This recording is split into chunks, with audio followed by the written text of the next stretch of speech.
Halo Pak Hani, halo teman-teman semuanya.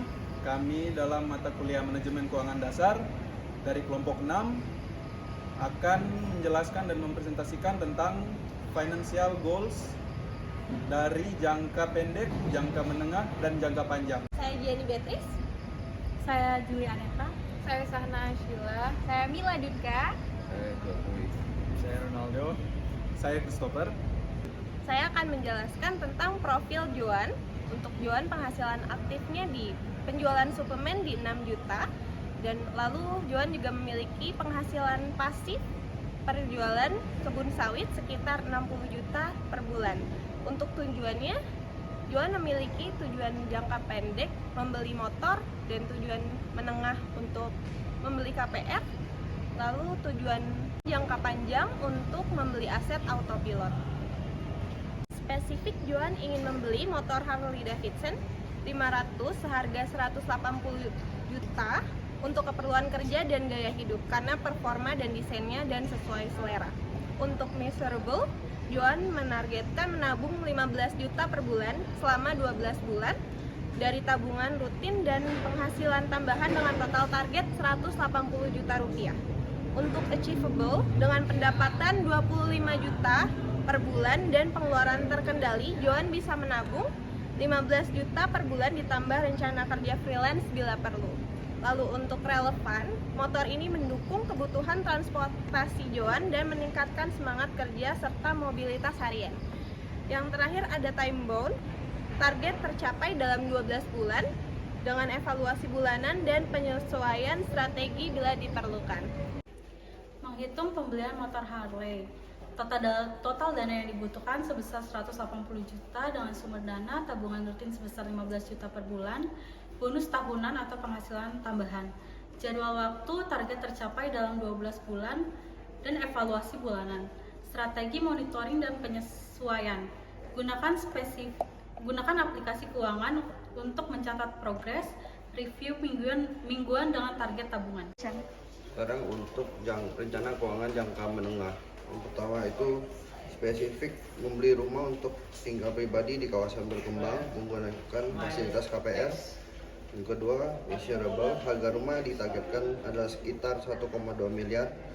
Menargetkan untuk mengumpulkan uang DP sebesar 20% atau 240 juta dalam waktu 3 tahun. Dan siap untuk mengajukan KPR cicilan bulanan maksimal 8 juta per bulan selama masa tenor 15 tahun. Achievable, dengan total penghasilan sekitar 67 juta per bulan, gabungan penghasilan aktif dan pasif, Joan dapat menyisihkan sekitar 6-10 juta per bulan untuk tabungan DP dan pengeluaran terkait KPR. Ini membuat target sangat mungkin dicapai dalam waktu 2-5 tahun. Relevan, rumah pribadi akan menjadi aset jangka panjang yang mendukung keamanan finansial keluarga dan rencana kehidupan stabil ke depannya. Time bound, Joan akan menargetkan pembelian rumah dan pengajuan KPR paling lambat tahun 2029 atau dalam waktu 5 tahun dari sekarang. Sekarang saya akan menjelaskan jangka menengah dari profil Joan. Di sini untuk KPR total dana yang dibutuhkan untuk yang ditargetkan ada rumah di 1,2 miliar, yang dimana dia harus DP 20% sebesar 240 juta dan adanya perkiraan biaya tambahan seperti mungkin notaris, pajak, biaya admin sekitar 60 juta. Jadi total kebutuhan awalnya sebelum cicilan KPR berupa 300 juta. Nah, di sini untuk pengumpulan dananya Joan dapat menabung selama 3 tahun dari 2025 sampai 2028 dengan target tabungan per bulannya itu berarti 300 juta dibagi dengan 36 bulan yaitu sebesar 8.333.000 per bulannya. Kemudian untuk sumber dananya bisa disisihkan dari penghasilan pasifnya yaitu dari hasil kelapa sawit, perkebunan kelapa sawit. Kemudian pengaturannya 15% dari penghasilan pasif yaitu kurang lebih 9 juta per bulan untuk DP rumahnya. Kemudian untuk monitoring dan penyesuaiannya dapat ada pemantauan bulanan, evaluasi per semester, dan penyesuaian jika diperlukan. Kemudian disesuaikan dengan prinsip alokasi keuangan yaitu 50% kebutuhan, 30% keinginan, dan 20% tabungan, maka alokasi 8,3 juta per bulan itu masih masuk akal secara teori. Sekarang untuk rencana keuangan jangka panjangnya. Spesifik, Johan ingin memiliki aset autopilot yang menghasilkan 100 juta per bulan dalam 10 tahun dalam usia 32 tahun tanpa terlibat aktif. Measurable, kumpulan aset produktif senilai 12-15 miliar yang mampu menghasilkan yield 8-10% per tahun. Achievable, dengan penghasilan total 67 juta per bulan dan alokasi investasi 4-60% sangat memungkinkan. Relevan, Johan sudah punya mindset pengusaha dan passive income, tinggal scale dan disiplin.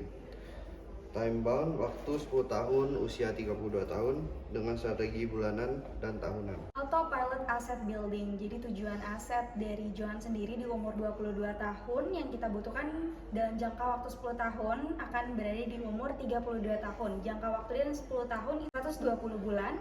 Estimasi imbal hasil rata-rata 10% per tahun dari hasil passive income. Hitungannya, yang dana kita butuhkan untuk dana pensiun autopilot sendiri asetnya sebesar 15 miliar.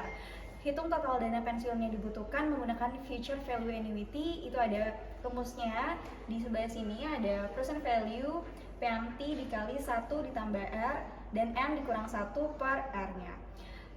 Untuk penghasilan PMT sendiri berada di hasil 57.142 juta per bulan. Adapun strategi monitoring dan penyesuaiannya, yang pertama membuat dashboard keuangan bulanan.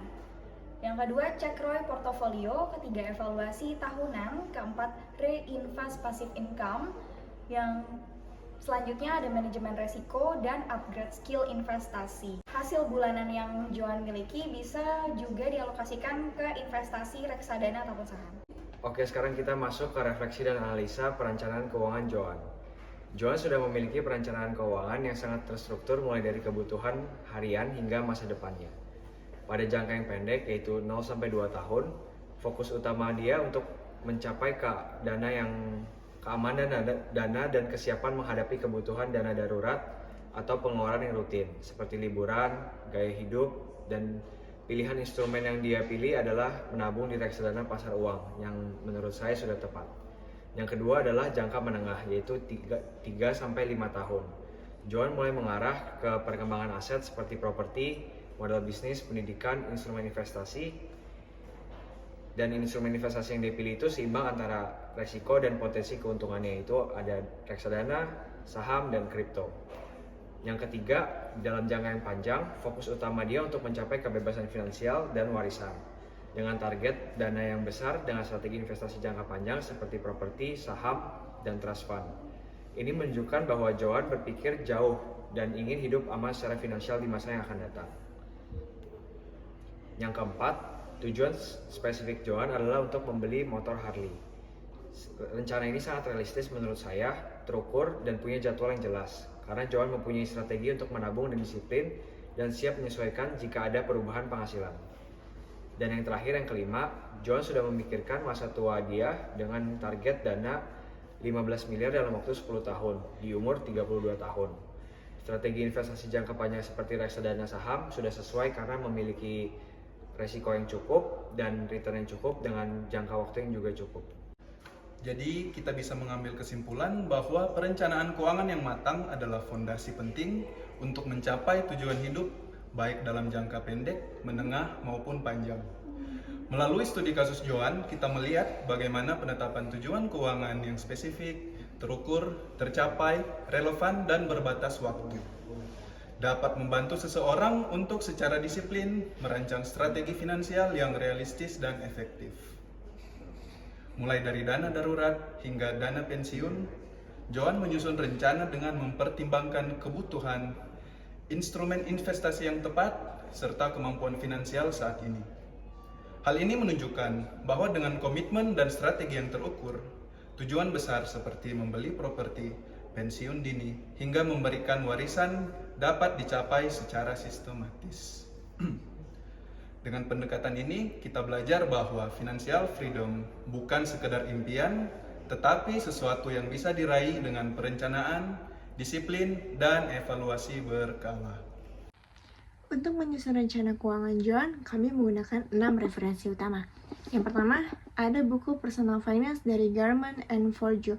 Buku ini menjadi dasar perencanaan keuangannya Joan, mulai dari pengaturan pendapatan hingga tujuan jangka panjang seperti investasi aset autopilot. Kedua, ada buku Principle of Managerial Finance dari Gitman and Zatter yang digunakan untuk menghitung future value annuity, mendukung target Joan membangun aset 15 miliar dalam 10 tahun. Yang ketiga, ada buku investment dari Bodhi, Kane, and Marcus, membahas pilihan investasi seperti saham, reksadana, dan kripto, sesuai dengan strategi investasi jangka menengah dan jangka panjangnya Joan. Keempat, panduan OJK memberi konteks lokal tentang pengelolaan penghasilan dan pemilihan instrumen investasi aman di Indonesia. Kelima, artikel dari financialku.com menjelaskan pendekatan SMART Goals, yaitu tujuan yang spesifik, measurable, achievable, relevant, dan time-bound, yang digunakan Joan dalam menyusun dan mengevaluasi tujuan keuangannya. Dan yang terakhir, rumus dari Investopedia yang digunakan untuk menghitung nilai masa depan investasi rutin Joan secara teknis. Terima kasih, sekian dari kelompok kami.